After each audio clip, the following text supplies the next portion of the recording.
Hi everyone, welcome to today's video. My name's Stephanie and today I'm going to be showing you Mooncat's first collection of the year called Seasons of Persephone. This is a massive 9-piece collection and I have comparisons for every single polish. So if you couldn't tell, this is going to be a bit of a long one. As always, I will save more of my thoughts at the end. For now, let's just get into the swatches.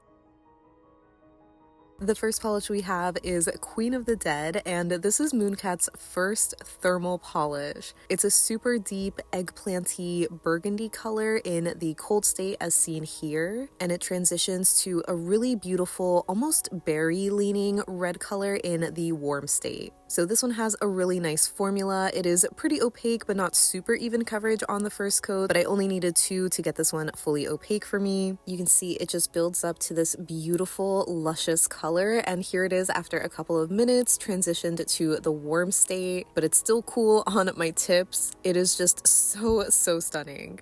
Next up we have Freshly Bitten, and this is a really delicious magenta jelly base with this really beautiful multi-chrome shift that goes from a purpley pink to a red in extreme angles, which you'll see at the end of my swatch. This one was just another super beautiful color. It had a really nice formula too that was very even coverage but still a bit sheer on the first coat, so you are going to want at least 2 coats to make this fully opaque. I personally found it opaque enough for me on 2 coats, but I could see a little hint of nail line, so depending on your nail length and application you might need a 3rd. But yeah, this one is absolutely gorgeous. I just love this contrast between the shimmer and the base color, and here it is with some adjusted lighting so you can see that gorgeous shift to the red. It is just such a seductive polish. Up next we have Lovebomb, and I think I would describe this one as a rosy milk chocolate crelly base with a purple multi-chrome shimmer that shifts to red in extreme angles, and there's also a little sprinkle of dainty holographic sparkle as well. So this is more or less that same shimmer formula as the Goddess Complex collection shades from last year, just in a much darker, more sultry sort of colorway, and I really have been loving this base color specifically. It is just so beautiful. I find it really flattering and cozy, and the shimmer stands out on this really nicely. The formula again was really easy to work with, a little bit sheer on the first coat, but this one built up really nicely for me on 2 coats to the point where I don't think it's necessary to do a 3rd, but again, that totally depends on your preference and your nail length. If your nails are shorter than mine, I really think you just need 2 coats. So again, here it is in the adjusted lighting so you can see that beautiful shift from purple to red.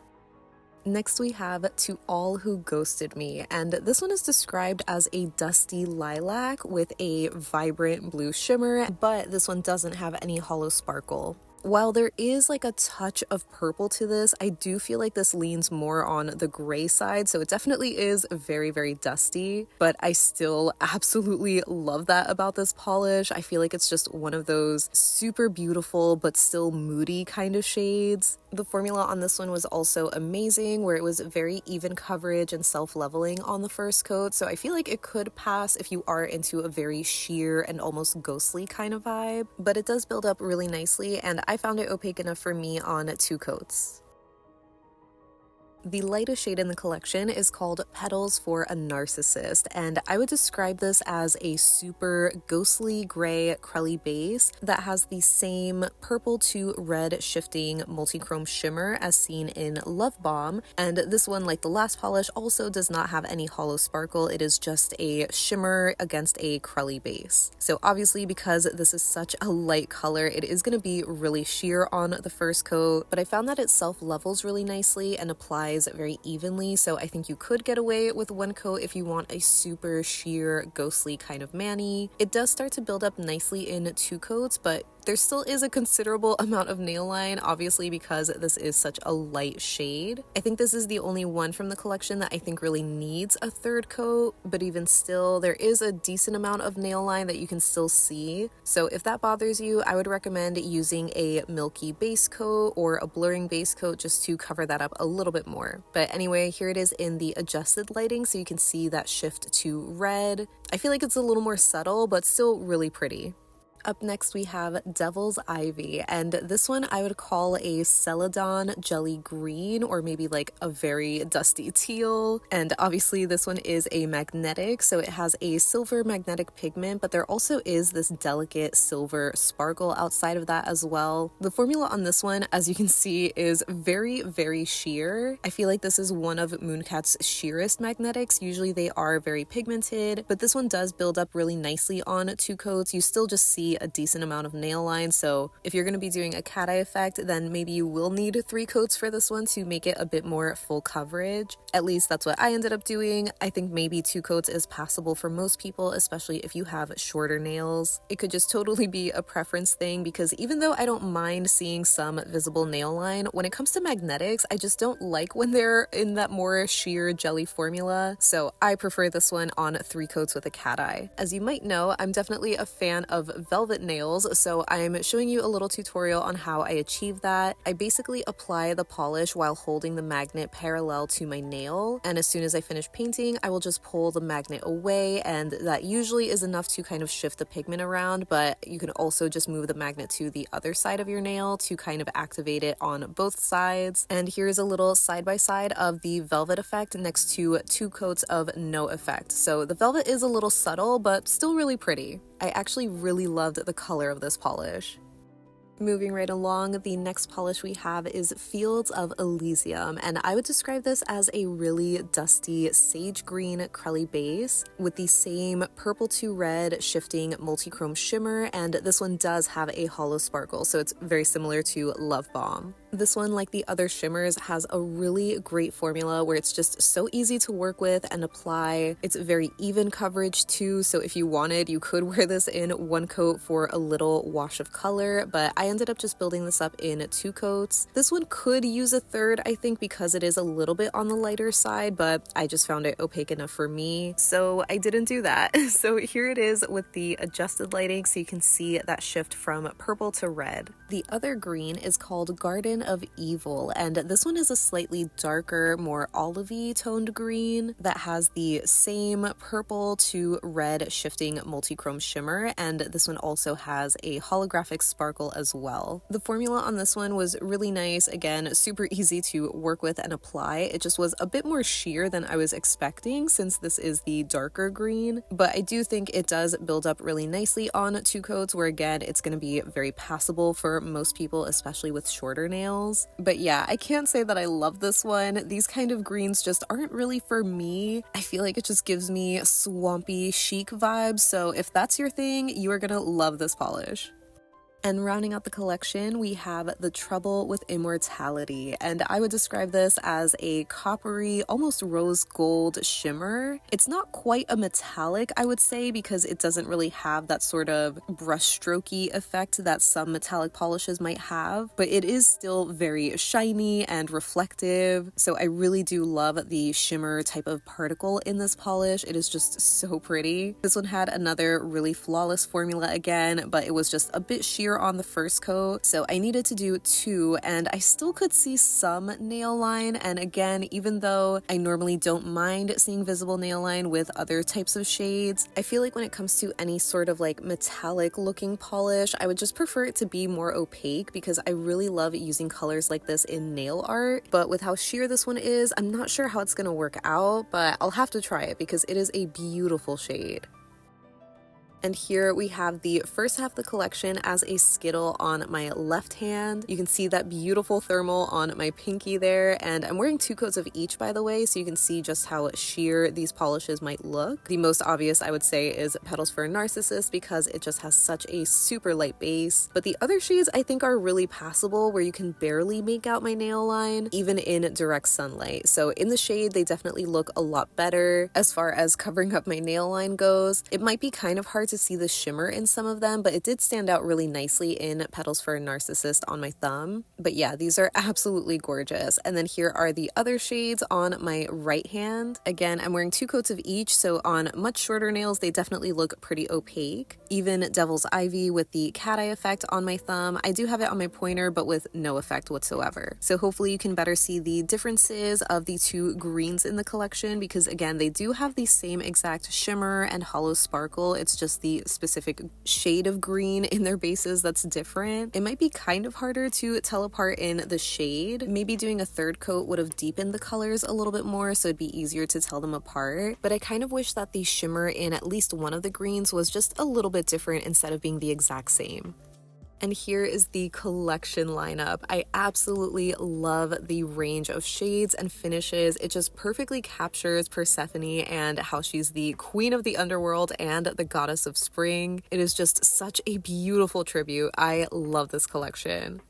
Now getting into the comparisons, we're starting with Queen of the Dead, and I was really excited to show this next to Cirque Colors Rothko Red because that's what I immediately thought of. Rothko Red is a bright red in the warm state that transitions to a deeper oxblood or burgundy red in the cold state, but unfortunately my bottle has died, so it no longer transitions. It's just stuck in this brighter red state, but I would say it's more of like a scarlet red, while Queen of the Dead again has a bit of a berry undertone, so I don't think these would be dupes. I also wanted to quickly show Queen of the Dead next to Queen of Chaos, which is a royal purple cream polish, just so you have some reference, where Queen of the Dead I think is definitely very purple leaning, but a lot warmer. Next, for Freshly Bitten, I had to show this next to Pomegranate Seeds from last year's Underworld collection. This one has a very similar vibe where it's kind of in that magenta base color, but it's more of a blue shimmer and there's these orange iridescent flakies. So a closer color comparison that I have is Cirque Colors Very Valentino. This was one of their charity polishes from a couple of years ago, and it is this super beautiful multi-chrome that shifts from blue to purple to red in a really deep magenta base color. So these two are definitely a lot closer, but I wouldn't say they're exact dupes. Very Valentino has more of a blue shift head-on, similar to Pomegranate Seeds, but they still shift to that same red. So if you have Very Valentino, I don't think you need Freshly Bitten, but if you missed out on Very Valentino, then Freshly Bitten would be a great alternative. Next, for Lovebomb, I had to show this next to Kathleen & Co.'s Rosary P, which was a polish pickup shade from January. I literally had just gotten this in the mail, and I was just so mind blown over how similar these base colors were. Like, they definitely are the same rosy milk chocolate crelly bases. The difference is the shimmer, where in Rosary P it's more red, and there's also no hollow sparkle. So again, if you missed out on Rosary P, Lovebomb might be a great alternative. I also wanted to do a quick side-by-side next to Freudian Slip, which is one of Mooncat's cream polishes. This one is kind of like a mauvey purpley base color, so it's really not anything similar to Lovebomb, but they kind of felt familiar in my mind. Next up, for To All Who Ghosted Me, I had to show this next to Misery Is My Favorite Color from the somewhat recent My Inner Apocalypse collection. They do have the same blue shimmer, but the bases are totally different, where Misery has a deeper denim dusty kind of color, and Ghosted is a lot more gray with that drop of lavender. So I also wanted to show this next to LynBDesigns Does It Get Eddie Vedder, which was another polish pickup shade from a couple of months ago. This one is a much lighter, kind of milky gray base, but again it has a very similar blue shimmer. So I thought maybe I could try to recreate To All Who Ghosted Me by layering Eddie Vedder over Olive Lunar, because it looks like it has a similar purpley gray base color, but this ended up being a little bit too light. I have one coat of Eddie Vedder over one coat of Lunar on the right side of my nail, and yeah, it just doesn't have that same darker dusty purple. But I do have another Olive polish called Pebble that looks a lot closer,